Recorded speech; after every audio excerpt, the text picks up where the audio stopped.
What's up, gang? This is your boy Thomas Polly Lee with Roots in the City podcast, where real stories, real struggles, and real growth happens here. And guess what?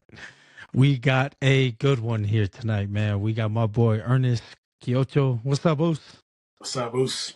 Super excited for you to get on tonight, man. Appreciate, man, you taking the time out of your busy schedule, man, to meet with me, man. That's a big thing, man. I know you're on the cameras all the time, man. So it's good to actually see your beautiful face, man, on this show, man. So, but real quick, man, how you feeling tonight, bro? Feeling good, Boos? Yeah. Real quick, man, I got some icebreakers for you. All right.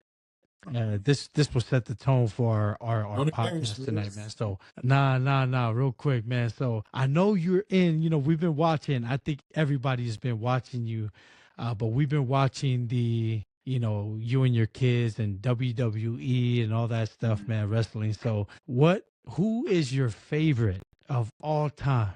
Wrestler of all time. It was like, who is your favorite that you would be like, yeah, that's my favorite wrestler right there. You're gonna be. I don't know if it's gonna be a surprise, but I definitely am going against my own kind. But Stone Cold Steve Austin, that's my guy.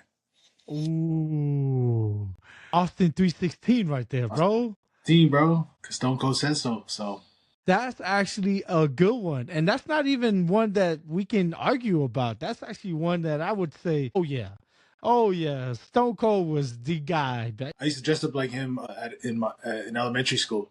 I'd wear like a big coat, jean shorts, and then my boots. Like I forgot Hey. cheapo boots, but like No, yeah, that's who I would walk around like. Goose, like that was my favorite guy right there. Nah, that's an awesome pick, man. And I'm pretty sure a lot of people will agree with you on that one because I do. And that's not even a shade thrown at our own people right there, man. Stone Cold, He was in there everybody before would the Rock. definitely go with that one. But here's another one for you, man. What's something people don't know about Ernest? Something that people don't know about me. Are they about to get to know about everything about you after this podcast? But I mean, maybe you could tell, or maybe like based on my content, or if you know me in person. But I'm a huge chick flick guy. Like I like what? yeah. So like all the love stories that the movies that come out. That's the genre right there, romance, like romantic genre right there. So you're into that stuff. I am too. I actually like one of my favorite movies is The Notebook.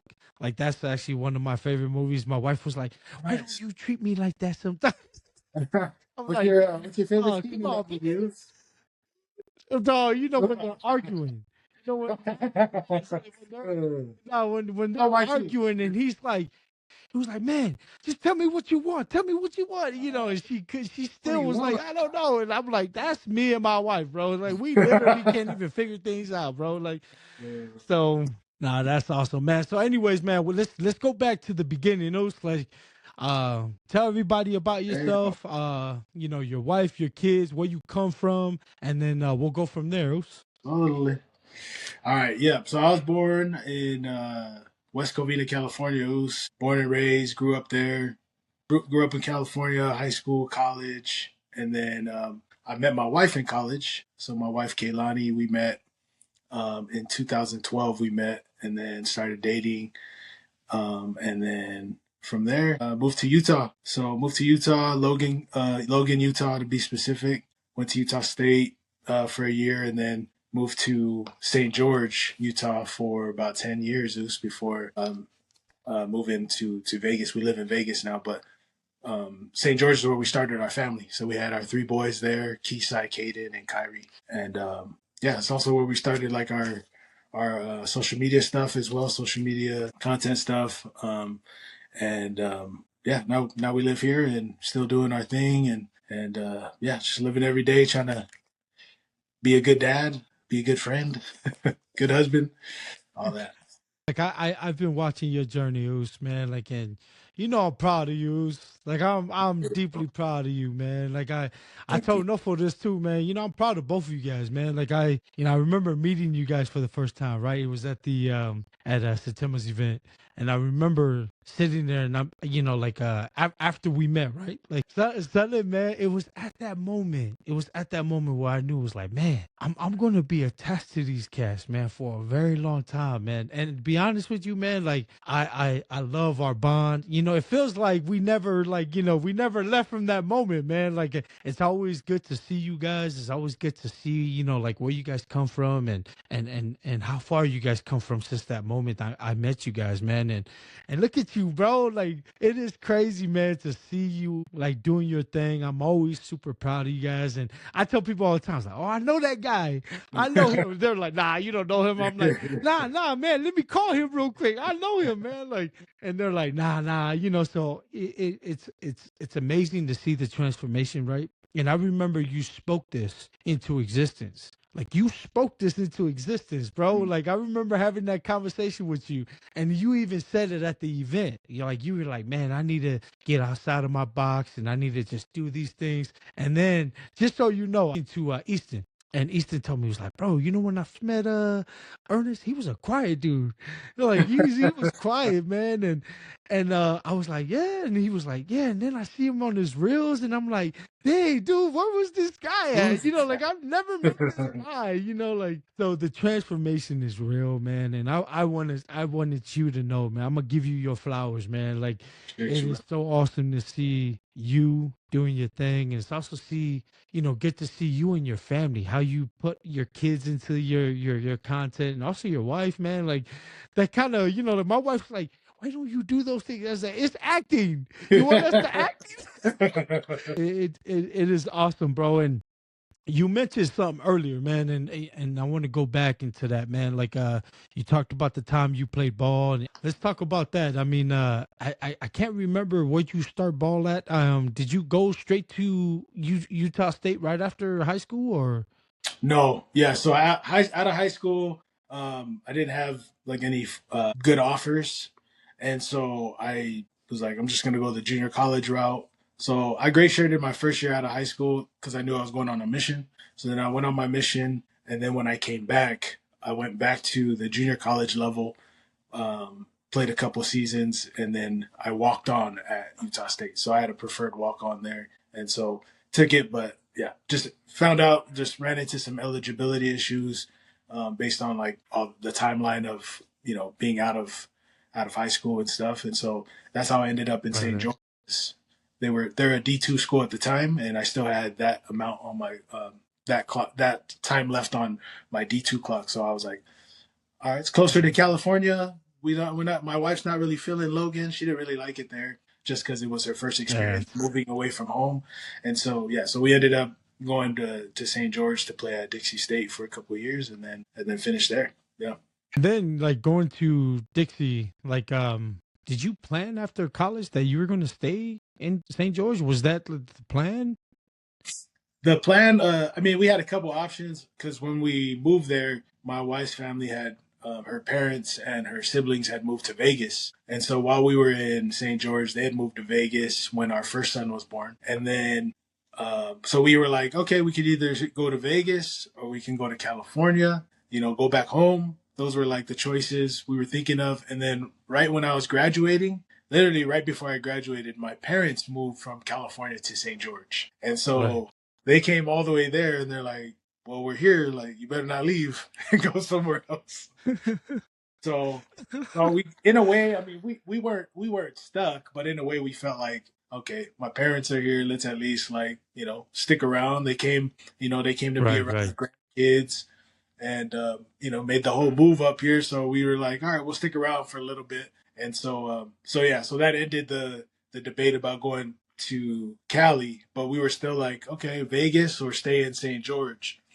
And and we ended up staying. We were about 5 years into St. George at that point, and we were just like, let's just stick around. And we ended up buying a home, and so that's why it extended even further than what it was. But we'd always thought of making the transition to be in Vegas as well. But we loved it in St. George. St. George is a great place to start a family, raise a family. So yeah, we love it there. And let's talk about Vegas now, man, because I remember you moving to Vegas, but what part of Vegas you stay in now? Yeah, we're in the northern part of Vegas. Yep. So we're like around. Um, Still trying to learn my areas. We're like around the Summerlin area, like above that. So yeah. Okay. So it's Man, so St. George kind of been home for the past few years now, right? So you kind of, all your friendships and people that you've met over the years, and you grew tight with, moving is big, right? Like it's yeah. so you're moving to a whole new area where you got to start, all over again. But like, how was the transition from going to St. George to Vegas? Yeah, it was it definitely is different. In St. George, we're used to kids knocking on our doors wanting to play with the kids almost Right, every day. right, Once school's out, we see on our Ring doorbell there's kids coming over to play with our kids, and so we're just used to that. And so being in our new neighborhood that we're in, it's not as close knit of a neighborhood. It's kind of a newer neighborhood too. right, A lot of I don't know exactly who's from Vegas or who's moving in from a different city because it's like a newer part of the area. So, anyways, yeah, we just don't get that. We're out playing with our kids. No one else is out. It's just kind of weird that way over here. But so we kind right. of missed that part of it. But hey, maybe it'll change. We just got here, so Oh yeah. maybe that'll change. And so that transition was tough. My kids, their transition into a new school was tough. They miss their old friends. They missed the activities they were able to, like at this school they can't play football, and that's for safety reasons. Something happened that we weren't here for, and so they took can't play football. So my oldest really struggled with school when he first got here because he just missed playing Wow. football at lunchtime. He missed his friends, and so it took a while for Wow. our children to transition as far as school goes. But everyone's good now. Yeah, we've been here about 6 months now, so everyone's good. Kids got friends now, and we've kind of fallen into a routine now. So rough start, but we good now. We good. I'm super grateful that you guys are doing well there, man. So let's go back to your childhood. It was like let's go back to that upbringing there. And I know you have sisters, man, and man, much love and respect to them too. So tell us a little bit about your siblings. Were you tight with them, and how was life growing up in that area with your siblings? Yeah, so I grew up in I would consider like a traditional family. Mom stayed home, watched the kids. My dad was out working hard for our family to feed us, and so yeah, we grew up in a home where dad was gone before we woke up, to get ready for school, and then dad came home after we were already off to bed. So it was like we didn't really see him throughout the week. We really just seen him Right, on the weekends. Mom was always picking us up. So my mom, she watched the news a lot first thing in the morning.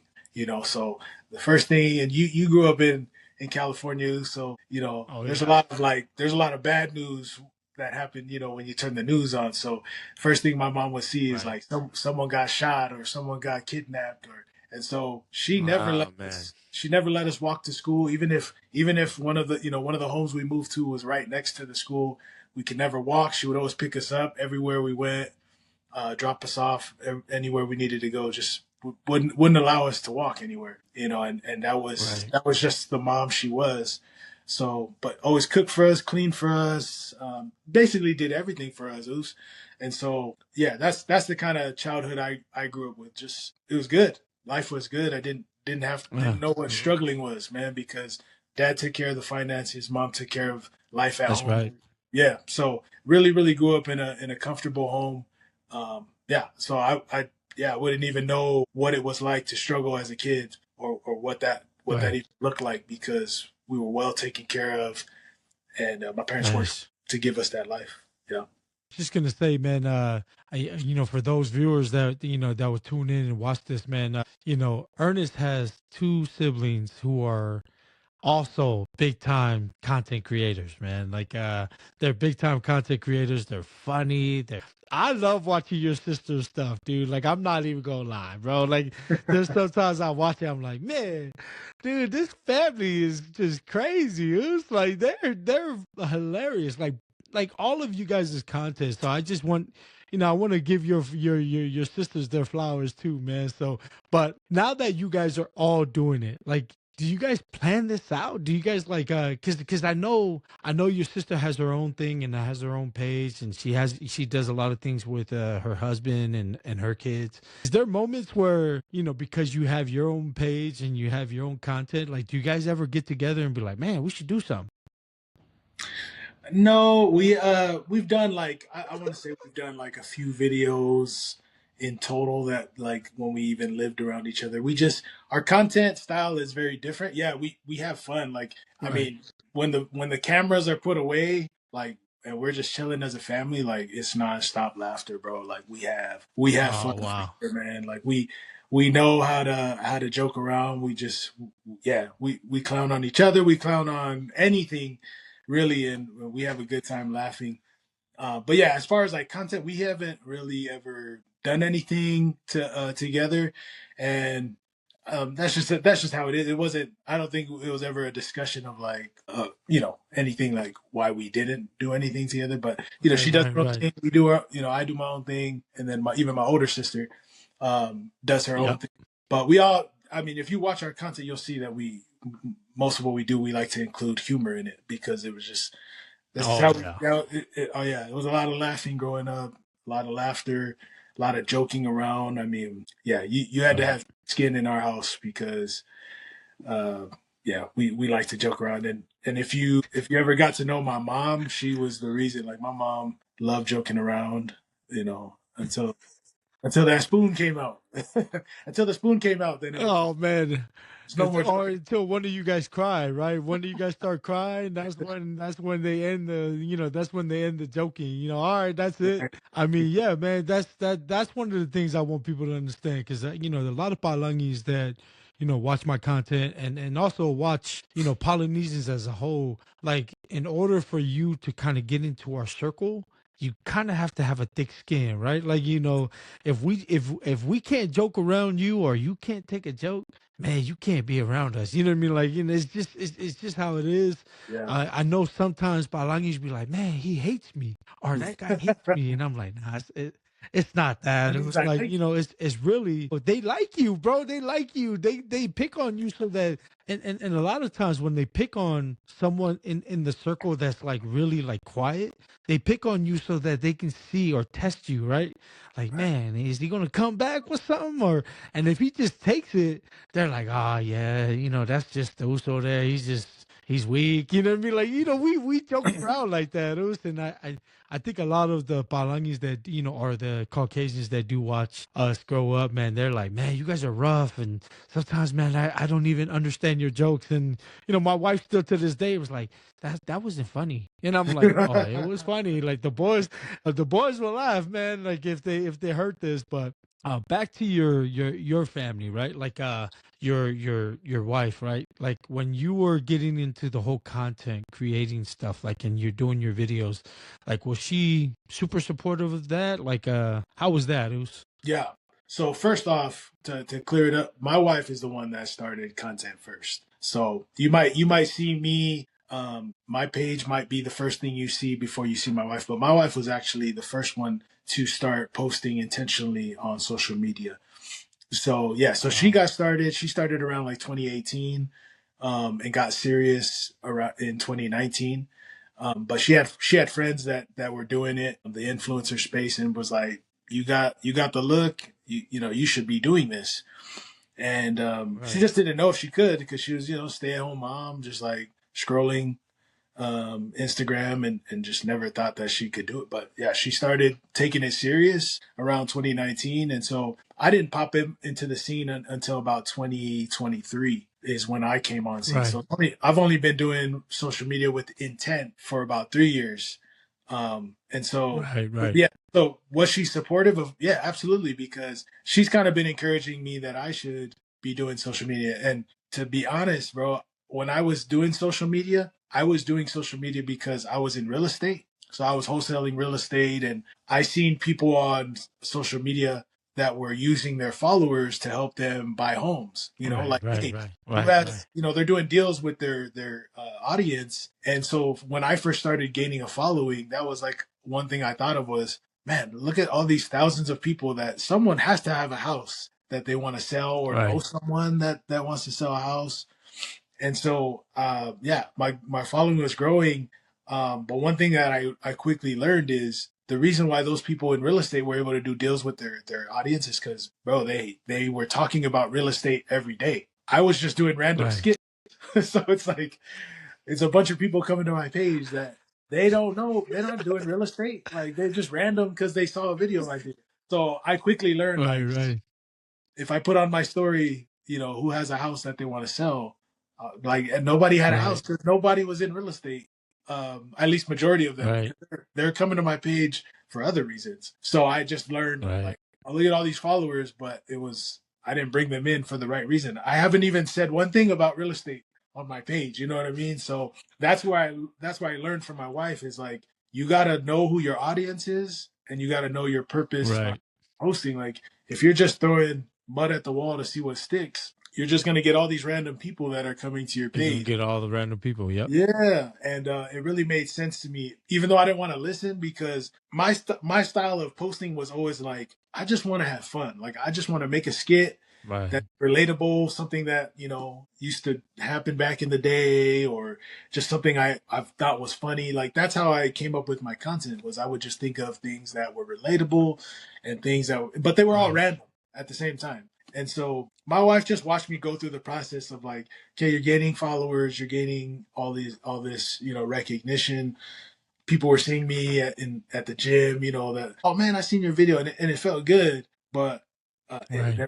there was just no purpose, I guess, if that makes sense. Like, I was posting, I was getting Sure. a Yeah. following, I was getting, so basically I was just getting Instagram famous, I guess you could call it, for a certain group of people, mostly like Polynesians that would Right. recognize. But there was no purpose. So my wife was the one that helped me to establish that purpose, and I think I'm kind of on track now. But yeah, back then, Yeah, I see it. if you came Yeah. across my page, you'd be like, okay, I see this skit, this one hit, this one didn't. Like, it was hit and miss, Right. but I was always trying to, like, just get a laugh, and Right. I thought I was funny. Maybe for some people, they're like, it's not it, it's not it. So You know what's crazy, man, is that like I see it now, right? Like I see your content, and I literally think it's everything is with intent now, right? Like there's a reason why you're posting this, there's a reason why you're posting that, and I feel like everything is like in motion, right? Like it's smooth now. Like I've always thought, man, every time I watch it, maybe because I know you and I just want you to win like all the time. Like I want all of the Usos. No, it's just me, Us. Like you know me, Us. Like I just want our people to win. And so when I see it all the time, whether it's getting a lot of views or not, like I'm always happy. Like I'm happy to see you guys thrive and to see you in your space, man. Like that's your space. It was like content creating, man, and to watch your stuff, man. It's like, dang, he's in his element. Like that right there. Like he's in his zone, man. And even when the workout stuff, like I think that's heavy motivation for me. Cause there's like for me, I stopped weightlifting long time ago, man. Like so for me, it was like, man, I'm just gonna run miles. But then I watch it and I'm like, maybe I should dab a little bit back into the weights. But because I watch your content, it's like heavy motivation for me, man. So I love watching it. But yeah, you're right, man. Like it's good to have a good support, someone that's already been in it. And I didn't know that your wife was doing it before you. And yeah. so that's good to hear because us men love to take credit for everything, like but at the end of the day, man, our wives are the ones like all pro concrete cutters. Just so you know, my wife made that name. It Wow. wasn't me. Like all pro concrete cutters was my wife, and it hit, man. A lot of the concrete world, like everybody's like, man, that stands out. Now, why didn't I think of it? And I'm like, I didn't think of it. I was thinking of calling it all poly, like all poly concrete cutting. They're like, and my wife literally told me, she was like, you're an idiot. you do know that your clients are palangis, all types of Yeah. people. So if you call it all poly, they're not gonna take you seriously. And so Smart. calling Smart. it that, and oh yeah, man. But it's good to hear that, man. It's good to hear that your wife is big supportive of that. I've always known that, but the audience doesn't know that. Now the audience knows that your wife did content creating before you, and not just that, she's helped you and kind of your content there, man. So let's go to the boys, man. I know you mentioned your boys earlier. How is it being a father to your boys, man? Like, is it fun being, because I have a girl and a boy, but man, my boy, as you know, has cerebral palsy. So really, my daughter is like my boy and girl.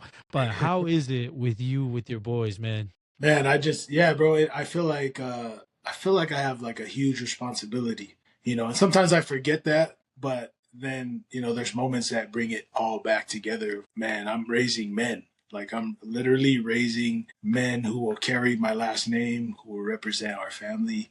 When they have their own families, that represent us with their own families. So yeah, it's heavy. It's heavy sometimes when I think about. I'm grateful that I'm a father to boys, man. I think I grew up with like I have three sisters. I didn't grow up with any brothers, blood brothers. A lot of cousins that have become brothers to me. Some of them but yeah. So I just when I had three boys, I just thought, man, this is God blessing me with the brothers that I never had. Because I always wanted a brother.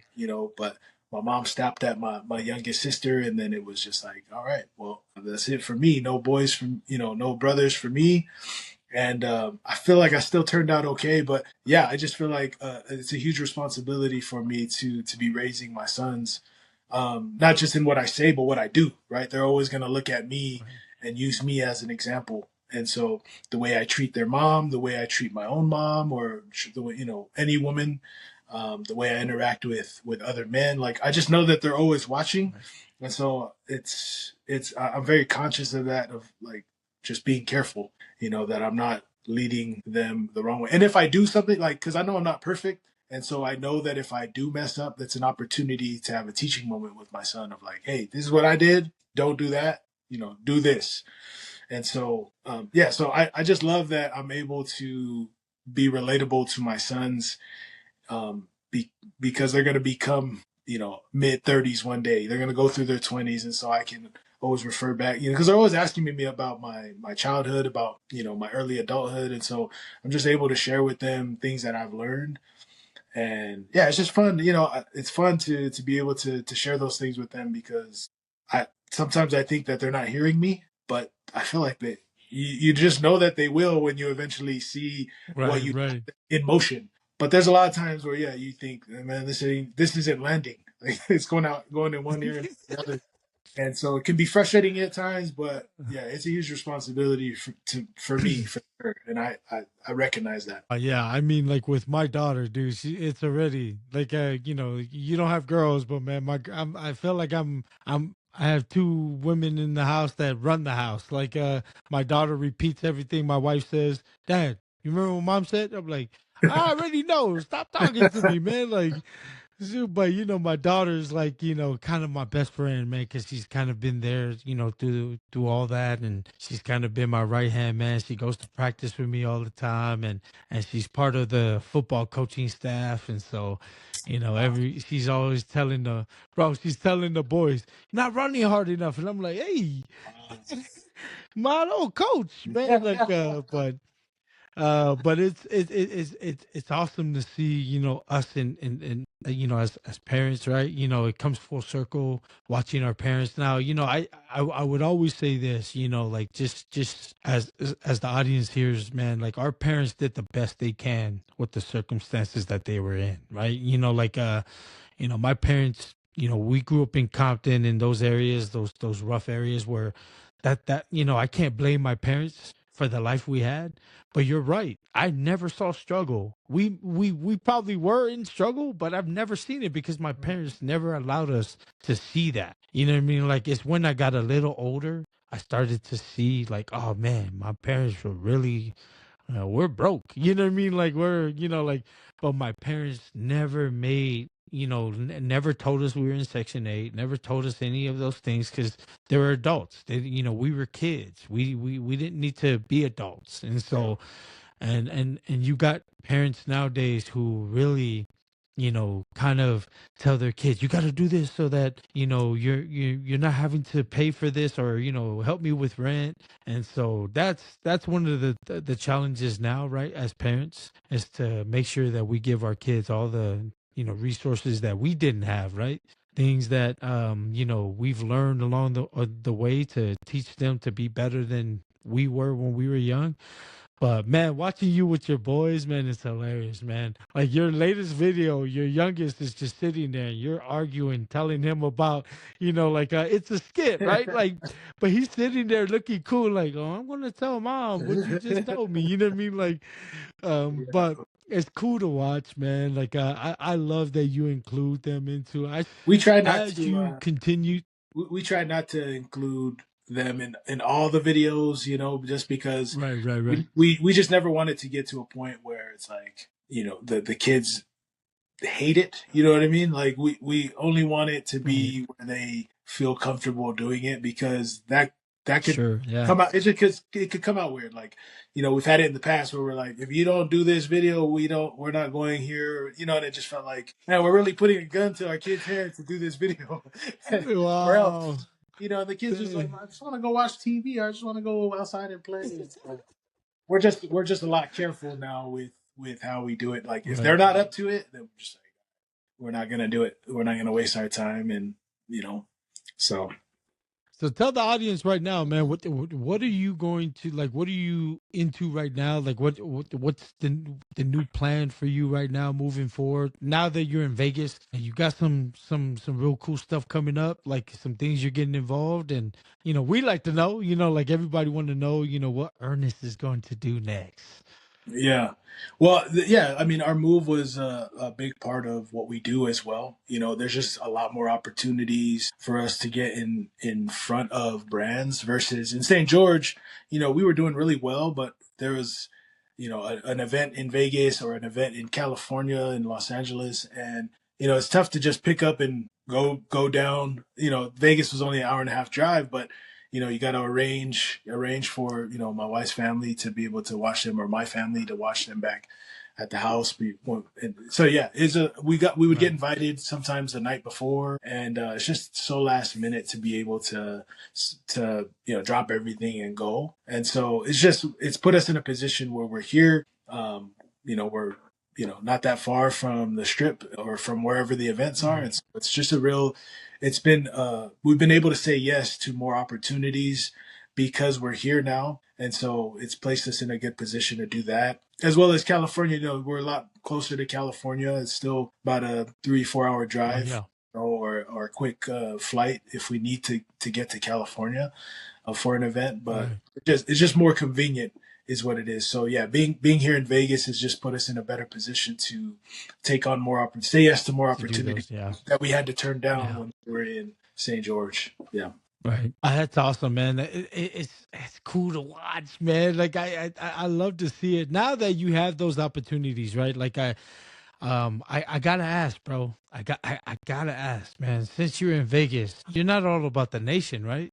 You can't. Yeah, Luz, come on, You, man. I oh, would never do bro. that, You know what? Luz. Hold on. I had to ask, bro, I'm because wearing you kind black, of but it's scared me. A lot of your skits are with the Raider Nation, man, and I had to point that out. It was like, me, and you go bang bang all the way, man. So right. for me, and I have to ask, bro. I have to check your card real quick, man. Like to make sure, man, you didn't convert to the nation, man.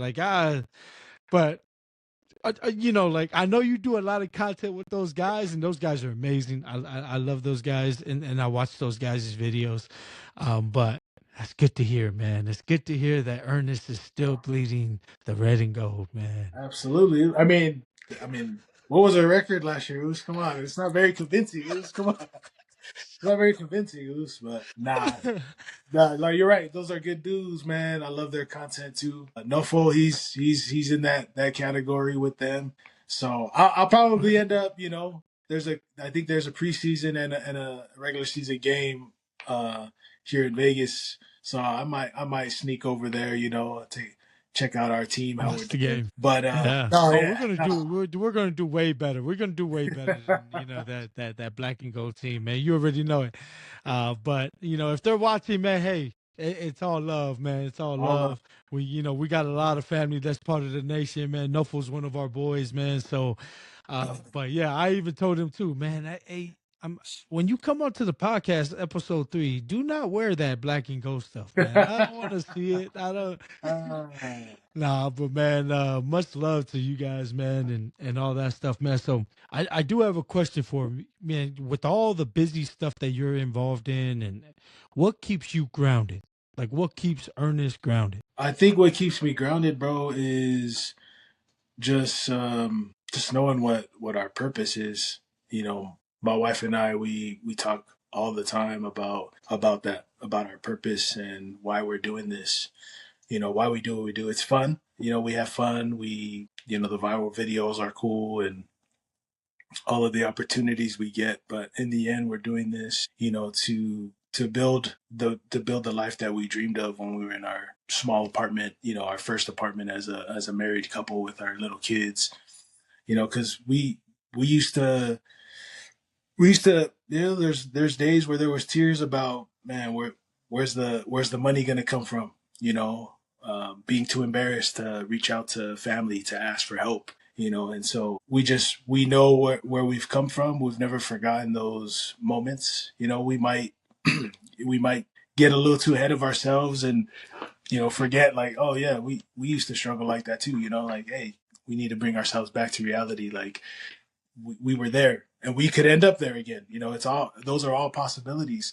Right, And so it just, what grounds us is being brought back to why we're doing what we're doing and the purpose behind it. And we want to, we're not just doing this for ourselves, but we're doing this for our families as well, for those who have helped us along the way, because it's not just us. Like, right, we've got help from family members that help watch our children so we can go to the events that we right, need to go to, or so we can create the content that we need to, if we need babysitters in that way, or just people that have supported us, things like that. And a lot of those people are family members that just want to see us, like you. So, like, a guy like you that wants to see us win, we've got plenty of those within our own family, which is great, right? Because we don't have haters. Like, you always hear the story of, like, oh, my mom was hating on me or my siblings were hating on me, and that might be the truth, but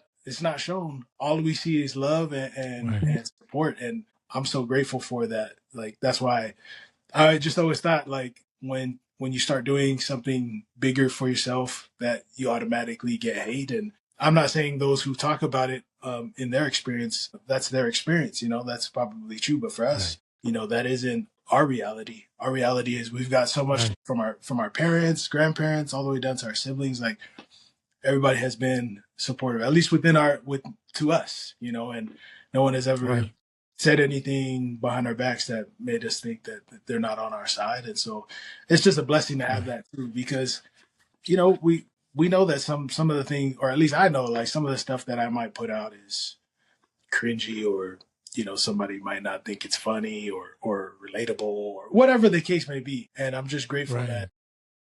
people are DMing or texting and just supportive of it.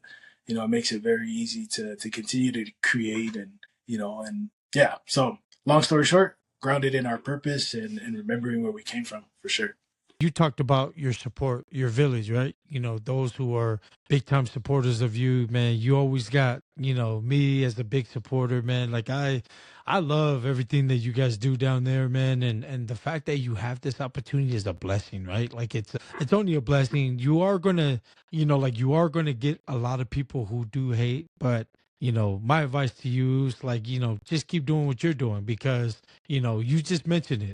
The only people that really truly matters is your village, is the people around you. You know what I mean? Like, that's what matters to me. I know there's a lot of people that might say things about me or whatever. I don't pay no attention to it, because for me, I think one of the biggest things for me was, meeting Satemangali and those guys and all the leaders in the group, like they really, because I was very, like, I had low self-esteem. I always questioned myself. I always like, man, if I do this, and like, what if I'm doing it wrong? What if somebody might see this and see that, and they just like, oh, they don't like me. But these guys were like, bro, who gives a shit? You know what I mean? Like, you are who you are, whether they take it or not. You know what I mean? Like, Yeah. and that's why I love your content with September, because it brings me back to my relationship with him, and him being a good coach, and of men, and really teaching me how to, my purpose, right? Your purpose Mhm. and the reason why, because why is a big thing, right? If your why is not on strong foundation, then you'll crack, you'll break. And so I love that your village is a big supporter of that. Us like We love it. any like, and I want to talk about this too, man, because I know people don't understand this, but you mentioned it just earlier. You mentioned that we're sometimes prideful in asking for help, right? Yeah. Sometimes when we're going through our struggles, sometimes we're looking at each other and we're like, man, how are we going to make this payment? Like, how are we going to do this? How are we going to provide for our kids? We're so prideful to a point where we can't, it's ma that we even ask, like those questions. So tell me in depth, like, when you are in those type of positions, you're not there, and it's easy for us to go back there Yeah. if we lose track. But tell me, like, when you're in that type of mode, what changes you when you're in that position? Like, what gives you that motivation to get up and do something without asking? Yeah. Well, I heard the saying, pressure is a privilege, and it definitely creates pressure when you're out of money, you've got bills coming up, you got to feed the kids, you don't know, where the money is going to come from. And so it just now you got to start thinking, it's like, how can I make this happen versus just sitting in it? Because sitting in it is, there's nothing going to happen if you just sit. Yeah, And so, that's right. you know, we've had instances where we've asked, we got the help, or we've had, I remember having to sell my Xbox, just to be able to get some money to either go to the store and buy something. But like, we would always be resourceful. Like, we would figure it out. We would sit in it for a little Right, bit for sure. Like, we didn't just act right away, but once the pain like right. settled in and we're like, okay, Too you know, overbearing. Yeah, yeah, we're yeah. like, well, these tears aren't going to change the circumstance. So, what now? Like, how can we Right, make this work? And so right. we would ask, we would ask for help from our parents, or um, Yeah, yeah, just mainly our parents, or like my siblings, because my siblings are older. My wife's siblings are a lot younger. I'm sure they would have helped if yeah. they were in the position, but they were all like still like barely graduating high school, or in beginning of college, and so we really just had either our Yeah. parents, her grandparents, or my siblings were older, so I would reach out to them too, and so yeah, it was Right.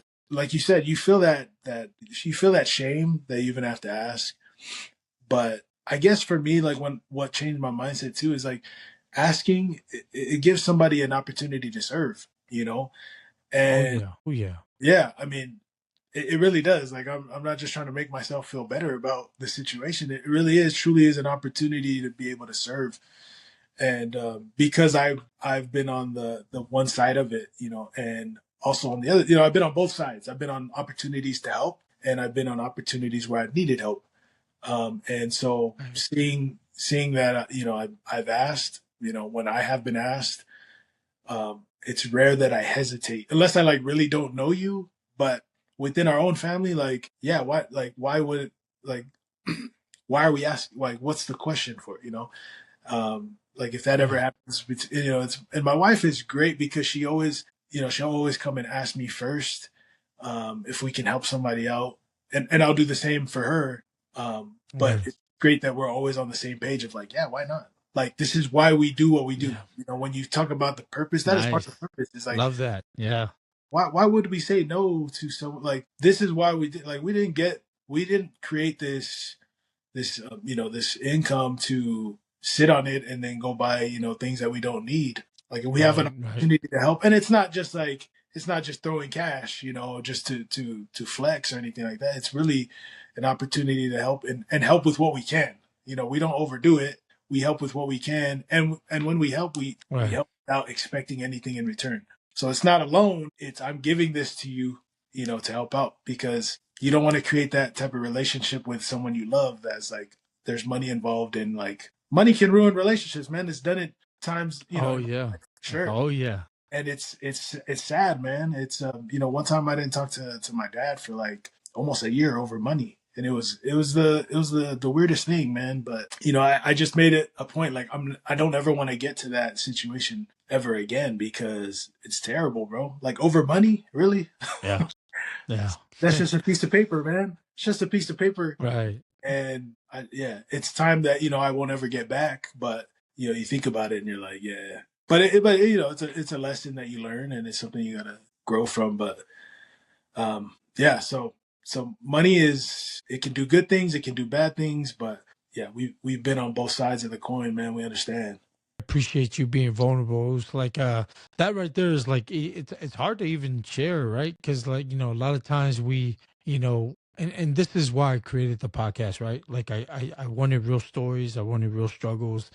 People can tune in and be able to now they can see the real you, right? Because stuff that I already saw, like I already know about, but I want people to know that side of it, right? The hardships, the struggles that you and your wife been through, like in the early stages of your marriage and stuff like that. And so it's not perfect, right? We all know that. There's a lot of struggles even ahead. There's going to be struggles in the future. And so, but being vulnerable and really talking about those things, that really truly matters to me, because at the end of the day, when somebody's watching this and they're saying, man, I really truly follow Ernest, but man, that him sharing that really hit home for me. And so, in the relationship you have with your pops, and I met your pops before, man, good dude, man. So and so for me, it's like, when I hear those type of stories, it really brings the best out of you. You know what I mean? Like, and it brings the best out of you and your wife, because you guys talked about service. It's an opportunity to serve when you have to ask. You hear people who are really there to serve, just like yourself. You mentioned it. Like, it gives us the opportunity now that we're on this side of it. Gives us the opportunity to serve those that might need, be in need of help. And so that's awesome moves. Like that to me is what truly matters. Now people can see that side of it, like, and I want people to see it because I've already seen it. I was gonna say that, this might come off as like nervy, or but like in our culture, it's like when someone offers you money, and my wife gets mad at me about this, but when someone offers you money, there's the back and forth, right? Like, no, no, no, no, no, I don't need, thank you, but Yeah, and yeah, then yeah. like back and forth, back and forth. They'll throw the money. If you're in a car, they'll throw the money Right. in the car. You throw it out. It's supposed to be like that. And recently I'm like, I just accept. And my wife's like, Oh you're yeah. supposed to say no. And I'm like, I know, but like, if I say no to that money, that's to me telling the universe that I don't want money. And That is exactly that's what it also, is. I'm like, that's also blocking that, like, because someone that's giving me money, they're going to receive blessings. That's how I see it, is they're going to receive blessings Right. for offering that money. And by me saying no, I'm also blocking their blessing, you know? Right. And I heard that, bro. Someone, I don't remember where I heard it, but it just, I don't know. To me, it clicked and it made sense. It's like, yeah, we are blocking people's blessings because people really want to Yep. give, and maybe some are like hoping that we say no. I know I've had that before where I'm like, where you're at the gas station, you're like, throw your stuff on the counter. They're like, okay, Lewis. I'm like, dang, I was hoping you were going to say you got it. But that's how we grew up. We grew up watching our parents do it, and Right. so Right. that's how it's supposed to go. Is no, no, no, no, and then finally someone gives in, and so for me, I'm like, no, like I'm not gonna say no, and it does feel weird when I do it, Right. but I also think, man, maybe the person on the other side is like, thank you for not doing the back and forth, like, because I really Right. wanted to give this to you. I really wanted to bless you, and by them doing that, they get blessings Right. for sure. So, anyways, I just wanted to say that too. Is like, when people offer money, like, that's how I've kind of gone away from the back and forth, and I'll just accept, Yeah. even though it feels out of my element, because I've grown up in the culture and we do that. I just say yes now. I just say yes. So. No, no. I mean, you accepting that. You just talked about. You hit it on the nail here. The universe is huge. It's massive, and so when what you put out into the universe is what you'll receive. And so when you're saying no, no, no, no, no, the word no, no, no is actually stopping you from receiving, right? And so, and we've learned that. I think Satema pretty much when he's pumping iron with you, he's telling you, "Hey, stop saying no." uh, but No more uh, reps. I can't do it but at anymore. this, No. yeah, he's like, no, keep going, keep going. You got more in you, man. Like, but I I can already hear you guys' workouts, man. Like, but man, I wanted to piggyback on that because I want to share this. And my wife doesn't like sharing this, man. But the other day we had our in-laws come in, my in-laws come in, my wife's parents, and we were talking about our plans and what we got for my son. There's a place in Colorado that does cerebral palsy therapy, stuff like that, and it's very, very expensive, and it's not like we can't afford it, but we're saving up for it, right? And we mentioned it to my dad, like my father-in-law, and to they're retired now, but we mentioned it. We never like and we've never asked for anything, especially when it comes to our siblings. We never, not once. So my wife mentioned, this is what we're doing. We got to save this amount of money, and they were actually here for a wedding. So they were here not just for a wedding, but they were here to kind of check in on us to see how we're doing. And we were going to. My daughter had a event, so she was doing Sound of Music on that Saturday, and so they were going to watch it. And so they came that Saturday right after the show, and my father-in-law goes, "Hey, Kay, my mother-in-law, she has something for you guys." And I was like, "What? What do you mean?" She pulls out, in her bag a check of what, because she was what, they were listening to what we were asking for. We were like, we didn't ask. We were just like, oh, we're saving up this amount to go, and they wrote that check of that amount. And so for me, and I didn't hesitate. I just gave him a big hug and just said thank you. Because I remember, all of the times that, I gave something to somebody, and I didn't even want nothing back. But at that moment, I felt like I needed to receive that. You know what I mean? Like, and Yeah. it was only like that moment where, you just mentioned it, the universe, right? And so, man, that is exactly what it is, and that's why I want people to tune into this, because they need to understand, especially our poly folks, right? Receiving and saying no are two different things, and it could stop every blessing that comes your way. And look at you, Oos, you kept saying yes, and look where you're at right now, I Oos. say yes, Look Luce. where I don't you're say at right no. now. Like you keep saying yes, man, and I love that, man. So we're going to land our plane here, but I want you to, I want to ask you a few more questions before we do. What is some things that you want when it's all said and done, Oos? Like when life is done, you and your wife, and you guys done everything you guys needed to do. What do you want to be remembered as from your kids? Like, what do you want your kids to remember their dad? Like, what do you want them to say about you when it's all said and done, Oos? Man, I would love to be known as someone that was a good person. That wasn't perfect, but they did good. Meaning, I might have made a decision that didn't look like it was the right one, but the intent was good. The intent was there, and yeah, like just that people thought I was kind, people thought I was helpful. People remembered how I made them feel. Right. Yeah, and I would like to say that he scored 45,000 touchdowns and ran for 100,000 yards, but Uh, those things don't matter. Like I haven't been on my deathbed, but I've been very, very ill. You know how it is when we're sick, Goose. It feels like we're on our deathbed. oh yeah. But I've been, Oh yeah. I've been ill where I'm like, man, like I'm not even thinking about money right now. I'm not thinking about money. I'm not thinking about status. I'm not thinking about my accolades, everything that I've done, good in life. Nothing else matters but my health right now. And so that's why I'm like Right. on my deathbed. I don't think I'm going to care about any of those things. None of those things will matter. It'll be who's around me, Matter. Yep. which hopefully is my kids, and whoever else is alive at that time, because hopefully I live to an old age where but yeah, I want to be remembered as someone that was kind, that was helpful, that was good person basically. And that's one thing just to piggyback that I want my kids to know is like I don't care, like, my kids will tell me what their grades were in school, and I'm like, I get that, and I'm proud of you, but what I really care is like, are you a good person at school? Are you kind? Do you help people?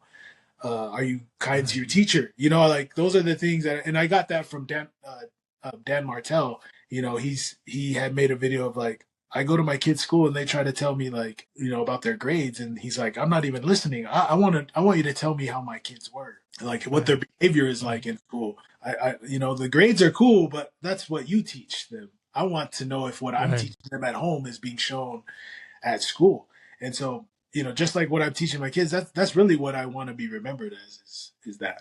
Nah, that was Jules right there. It was like that right there was something that we needed to hear, man. Like it's special, right? Like it's one of those things where saying like you do want your kids to remember you as that father that taught you how to be a good person in life, and they'll take that and they'll run with that. And so we love that message there. Any last words for your beautiful wife out there, man, who might be tuning in and watching? Oh man. Any last words for her? You know what? I'm grateful for my wife, man. I love her so much, and she is the foundation of our family. Other than Jesus Christ, of course, he's the foundation of our Right, marriage and right. our family. But she holds us together. She's the queen of our home, and so I want my boys, so try to teach them to respect their mother, and I try to teach them that by showing that, making sure that, they Right. see me show my wife the respect that I'm asking from them. So yeah, I love you, babe, if you're watching, if you ever watch this. Yeah. Nah, that's awesome, man. No, no, kind words to your wife, man. I know you said that just to, butter up her, like her love Yeah. for you, man. So, I got things I want to but do. other than that, man, you're doing it the right way, bro. I love that, bro. Good example, man. Like that's the best example, man. So all you men out there that are tuning in, say you love your wife, man, even though you're having a hard time saying that, man. So, no, but man, I want to say this, man, before we end it here, real quick, man. Any last words or an advice for those who are getting into this space, right? There's a lot of people getting into content creating. You mentioned it earlier, your journey into that. Any advice for those guys before we end it? And yeah, if your my advice would be, don't worry about your following, because I've seen people who have way less followers than me making good money on this device that I'm speaking. I'm on a phone. So you want to grow your following, but you want to make sure that your content, the quality is good. So I think the advice that's always given is, just start posting. And that is true. But there comes a time where it's like, well, you got to really evaluate what you're posting, knowing who your Right, right. audience is, all those things. Because learn from me. I mean, I've grown a following, and I think majority of them are like, when is he going to post those skits that he used to do? I'm still waiting. It's like, hey, you might as well unfollow, Right, right. because I'm kind of transitioning. I'm trying to be more of like Right, the right. dad influencer, the husband influencer. So yeah, just make sure your audience is coming in but hey, if you want to just be Instagram famous, TikTok famous, there's nothing wrong with posting skits and gaining a huge following. That's all Right. good too. Because I think, hey, you could land a movie deal, you could land a show, something like that. But yeah, as far as like what my wife has taught me in the space, just know who your audience is, and be intentional when you post, and just make sure you're brand friendly. If you want to, if you want to get brands to reach out to work with you, look up how you can do that, and it doesn't come from just posting random stuff or stuff that's not Right. appropriate for kids. You want to make sure you're brand friendly, unless your brands are like adult type brands, then maybe. But we Right, work right. with we work with family brands, and my wife does beauty brands and things like that. So whenever she decides to get on a podcast, I'm sure she'll eventually share those gems. But from what I learned, it's definitely be intentional and quality content for sure. Pick your Right. niche and all those things. Right. So that's my advice. Ah, that's amazing, man. That's great advice, man. Any last words before we end it? Oh, I'm grateful to let me give a shout out. I know we were shouting him out earlier, but yeah, shout out to Setemangali and inviting me to Game Changers in April of 2023, because that's where I met you. So, and that was an awesome event. And yeah, it was just great to chop it up with you, bro. To be able to go and break bread with you and sit in your Lamborghini, and you drove us to the restaurant. Lamborghini, shut up, bro. So you spoiled us that night, but you definitely we definitely have to reciprocate that, and you know we're not keeping score or anything, but we definitely want to treat the Uso Nah, out for what he's done and putting this podcast on and stuff like that. So yeah, so I'm grateful for Game Changer. right. Shout out to Temangali, and shout out to Thomas Falilu for being the man and putting this together. Nah, man, I appreciate the love, man. It's always good to hear from you, man. It's always good to see your content. You know me, who's big supporter here. I'm a big fan first. I'm a big fan, man. I'm a No huge problem. fan of your work, man, and I love everything you're doing, man. Continue to keep going, bro. You know me, man. Like I'm always gonna tell people, yeah, that's my cousin. we related. Nah, man. But man, at the end of the day, man, much love for taking the time, man. To I know it's been an hour now, taking the time out of your busy schedule to meet with us at Roots in the City podcast, man. So once again, this is Thomas Falilu, where real stories, real struggles, and real growth happens here.